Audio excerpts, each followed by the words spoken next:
ஒரு குழந்தை பிறந்த செய்தியை ஒரு நாடே கொண்டாடும் சம்பவம் ஒன்று பதிவாகி இருக்கிறது. இத்தாலியில் அப்ரஸோ மலைப்பகுதியில் அமைந்திருக்கக்கூடிய ஒரு சிறிய கிராமத்தில் 30 ஆண்டுகளுக்கு பிறகு ஒரு குழந்தை பிறந்திருப்பதாக தற்போது செய்திகள் வெளியாகி உள்ளது. இந்த தகவலானது அந்த நாட்டு மக்களுக்கு பெரும் மகிழ்ச்சியை ஏற்படுத்தி இருப்பதாகவும் தெரிய வந்திருக்கிறது. இந்த கிராமத்தில் வசிக்கக்கூடிய மரியா ஆண்டோனியா என்ற இருவருக்கு இந்த குழந்தை பிறந்திருப்பது தெரிய வந்திருக்கிறது. இந்த கிராமத்தில் சுமார் 1990 நடுப்பகுதியில் இருந்து சுமார் 30 ஆண்டுகளுக்கு குழந்தைகள் பிறக்கவில்லை என்பது தெரிய வந்திருக்கிறது.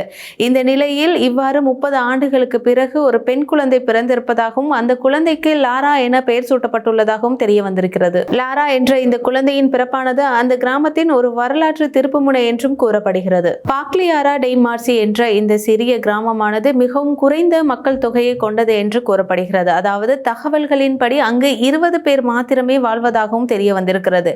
இந்த கிராமத்தில் இருந்த இளைஞர்கள் நகரங்களுக்கு வேலைவாய்ப்பு தேடி சென்று விட்டதாகவும் இதில் எஞ்சிய 20 பேரே அந்த கிராமத்தில் வசிப்பதாகவும் தெரிய வந்திருக்கிறது.